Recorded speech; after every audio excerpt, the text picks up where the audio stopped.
Hello, everyone. It's just another day in the life of a military wife, and we are going to be talking about living on an installation, but in particularly living in military housing. So there is a lot of different aspects to it, and there are some things going on currently in regards to military housing that I feel are not getting enough public attention, or people are not aware enough of. So I want to share those with you today, particularly the fact that we now have rights, or at least they're working on it.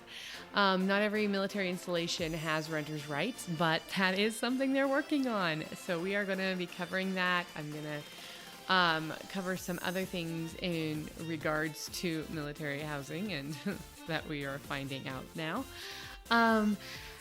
So it should be enlightening. I know it was enlightening for me when I was doing my research. And I just, I'm going to focus mostly on current stuff right now. So I know I promised to give comparisons on housing and other things like that. I will go into more of the nitty-gritty of how to get into housing and housing stuff in general in a later date. Right now, I mostly just want to focus on these current events, things that are happening right now.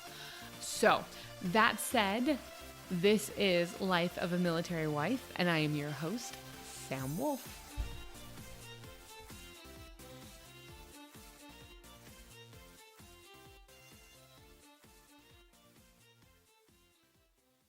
Okay, so for a little bit of a point of context here, I, as an adult, have rented in lots of different situations, and this is going to be applicable going forward, and you'll see why, but bear with me for right now.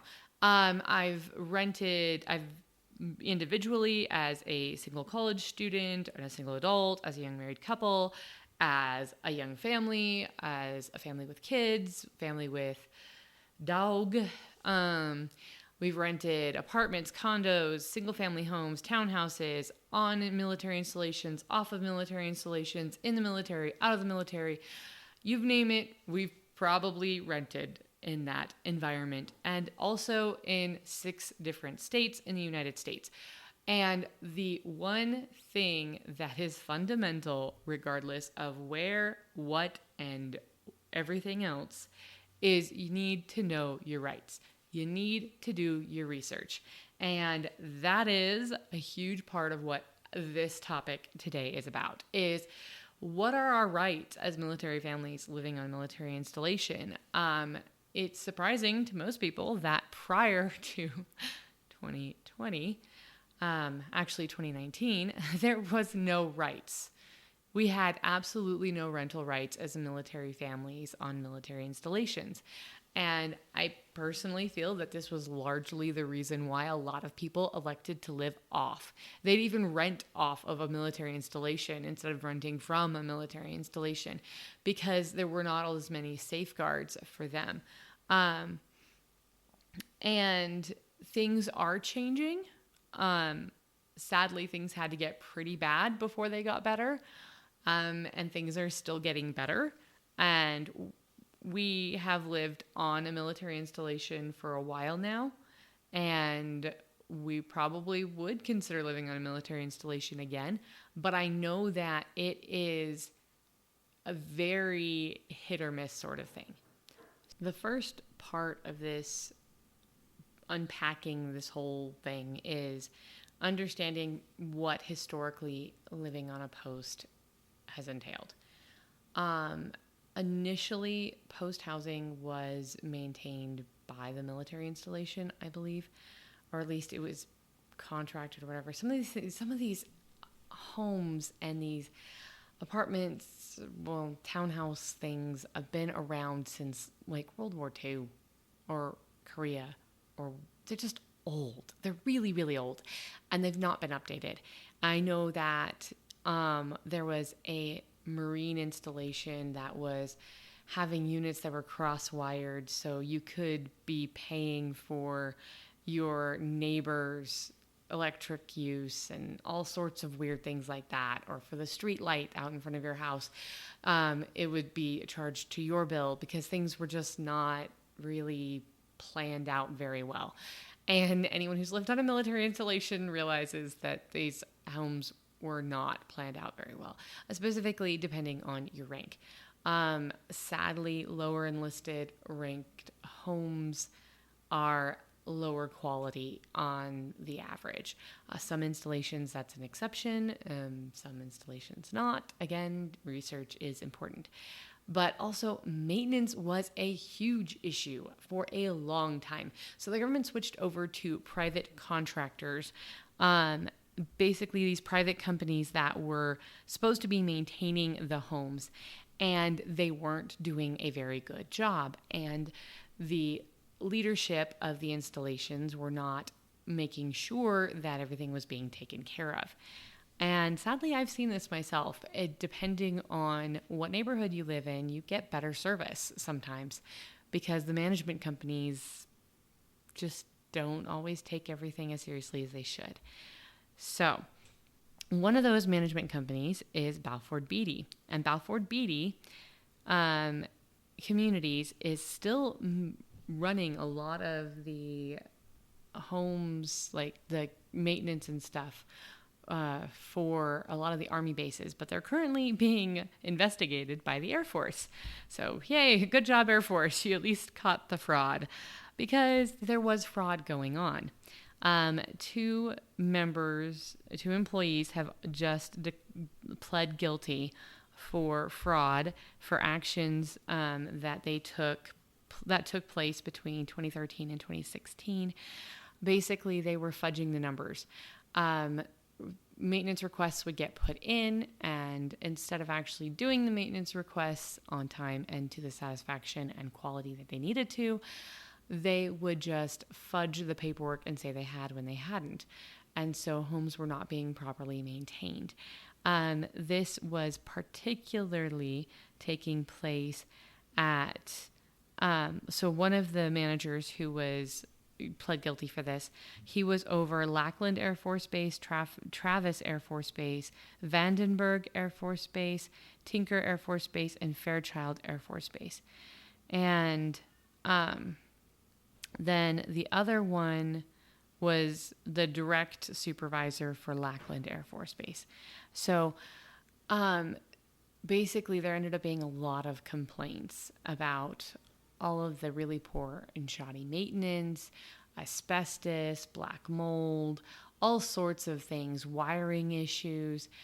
And finally, there was a congressional investigation back in 2018?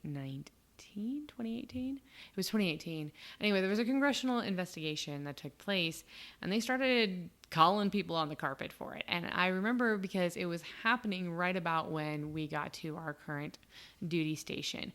And because of that, some changes were starting to take place on these installations. And the management companies were really hopping to it. They were getting super vigilant about fixing things that had never been fixed. And then now they're getting lazy again. I've seen that on my own installation. And I don't know if Balfour Beatty is struggling to get good employees because of basically the hit their reputation has taken with the admission of fraud by several of their managers. It's got to be hard to keep good employees when your company has a really bad rap like that. And so again, try to give them the benefit of the doubt a little bit, but at the same time, you worry that maybe they're slipping back into their old, I don't really care ways. And so it's hard to have confidence sometimes. But the thing that you have to keep in mind is that there are slumlords everywhere. There are bad landlords and bad management companies everywhere. Just because you're on post doesn't mean it's going to be better or worse. It's important to know your rights. And because of this fraud that came to light during the congressional investigation and during a lot of the other maintenance issues that came to light at that time, a renter's bill of rights for military installations was put forward. I know that the Army has adopted it, and initially there was only 14 articles to it, and recently, this is part of why I'm covering it now, they've added 4 more articles to it. So there is 18 total rights that have been afforded to Army service members and their families who live on Army installations, but it only applies to 37 installations. So this is definitely a work in progress, and I'm not aware where the Air Force and them are all. Again, everyone's kind of doing their own thing because that's how the military works. The Air Force is really digging into this criminal investigation, and that's awesome. The Army is working on getting residents' rights. So everyone's approaching this from different angles. I want to go over what those rights are for you guys. So, quick point of clarification, I was rereading it, and evidently it's Military Housing Privatization Initiative Tenants Bill of Rights is what it's called, and it applies to the 4 main branches of the military, and that only has 15 rights in it. It's the Army that has recently enumerated additional rights. So, that said, I still don't have a comprehensive list as to which installations for the other branches that these rights apply to, and whether it is universal or selective like it is with the military or Army. But we're going to break it down best we can. And these rights, at least the 15 enumerated ones that I'm going to talk about that are universal, took place or were enacted as of May 1st, 2020. So, let's dig into the nitty-gritty of what those rights are. Just because they're really wordy and there's 15 of them, I'm not going to hit them all. I'm going to hit the ones that I personally feel are really important and significant. But, this is why you should look them up yourself. Anyway, one of the first ones I really was appreciative of was the right to a plain language briefing before signing a lease and 30 days after move-in by the installation housing office, of what all of your rights and responsibilities are. And I really appreciate that it's plain language because I don't really speak legalese. I mean, if I really want to, I can figure it out and stuff. But having things in plain English is really nice. The next one is that the right to report inadequate housing standards or deficiencies in habitations of the housing unit to landlord chain of command housing management office without fear of reprisal or retaliations. And honestly, that one really does end up being significant because what it says is if the maintenance and housing people are not doing their jobs, you can report this up your chain of the command. And the chain of command, the installation commander, does have the ability to, get stuff taken care of. If enough of these things start getting reported, you hope the installation commander will take action. Some have. You just, it is what it is, but at least there are multiple reporting options in that. Next, it is that you can have a military tenant advocate. There's another one that says they have to give you sufficient notice before they can enter, which is really nice. That you have the right to multiple systems to report work orders, things that need to be fixed, maintenance stuff. So you should be able to have reliable and constant access to multiple systems, one being electronic. Now, this one I'm going to make a slight comment on. Little caveat here. Yeah, that is supposed to be a thing, but it's still a work in progress. They've changed the call center to a local one, to an international one, to all over the place. and it's not effective. And the app works most of the time, but not all the time for some people. It's just, I think this is a system that needs to be worked out and improved. There's some major bugs in it. So, yeah, it's great in theory. It's not working too great in practice. They're still needing to work on that. But, hey, we have the right to it, so I guess we have the right to complain when it doesn't work too. The next one is that non-refundable, so the right to not have to pay non-refundable payments and credit rentals. So there was something that we encountered in our most recent move. Evidently, places off post would make you put down an application fee, and that was completely non-refundable. So you would apply to rent somewhere and they'd be like, yeah, no, never mind, we're gonna rent it to someone else, and you would never get the money back. And that is super bogus in my opinion. And I'm really grateful that the on-base housing can't do that. That was a selling point because, yeah, I don't really want a lot of those extra, stuff going down. The other thing is that we have the right to maintenance and repairs of the housing units by prompt professional maintenance and be informed of the required time frame for the maintenance and all that sort of stuff. But this is also one where they're running into snags. I've noticed they've had a hard time, the maintenance companies, keeping qualified people employed as maintenance people during COVID. I'm going to assume it's during COVID and that's the reason why. Maybe it's not. But we've had quite a few times where there's been someone who's brand spanking new and literally did not know what they were doing and could have used a little bit more hand-holding before they were sent out on a job by themselves. That said, there's been some who were overqualified. They were absolutely fantastic and went above and beyond. So that is hit or miss. The other thing is, because of all of the inconsistencies I mentioned with the call center, there's been some major hiccups with the communicating on when they're going to come to do the maintenance. I'm not the only place that has had this issue. My installation is not the only installation where I've heard that issue to be a factor. So there's some major bugs that need to be worked out of the system. And at this point, squeaky wheel is going to get the grease.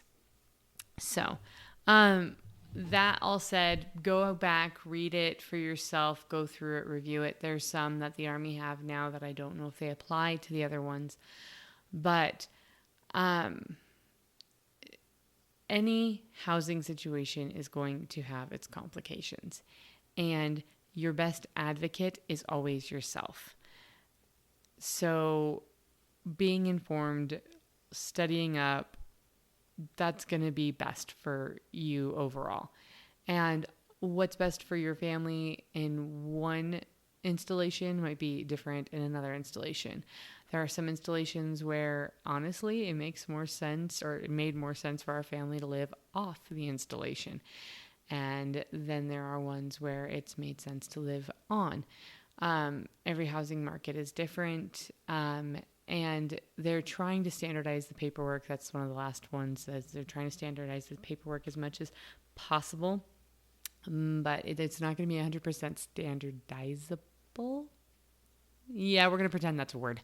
Anyway, because of differences between states and federal laws and city laws and ordinances. So you have the right to go get help from a military housing advocate. I think that's the name. Anyway, it's in the stuff below. But utilize the resources you have. Do your research. Figure out if they're also supposed to give you the history of the housing now. So they're supposed to tell you how old it is, what maintenance issues it's had, that sort of stuff. So ask for those things. Ask for those things. And if you don't like the house they've given you, then tell them you want another one. I've known friends who've done that. And they've put their foot down and they're like, no, I have the right to request something different. This is not up to code. And advocate for yourself. I know that probably because of all of the shenanigans that have gone down in the last few years, they're finally demolishing some of the old housing that really should have been condemned years ago. So, bright side. However, that means in some installations where they are demolishing that housing and then will have to replace it and build where the previous housing was, there will be less housing available for a short period of time. But, you take what you can get. So I hope that gives you a heads up on some things to look for when you are considering living on a military installation, as well as part of the reason why we got where we're at. And as bad as it may be sometimes right now, it has been worse. Things are getting better. And, perspective is good. So I'm glad that there is accountability that is happening for those who were taking advantage of military families. And I'm glad that there are now rights afforded to tenants on military installations. So this is looking up. But if you want me to go into more detail later on with, pros versus cons in general of living on or off a military installation or whatever, please just let me know and I can do that. Thank you for your support, and the hope is that I will be able to put together a special podcast for the 4th of July. I am still looking for people to share stories of their ancestors who served in the military. I'm expanding it all the way to World War II. So World War II to Revolutionary War, any family history, stories, ancestors, or exceptional story that you're aware of that is not common knowledge, please shoot it my way. I would love to share it. This has been Life of a Military Wife, and I'm your host, Sam Wolf.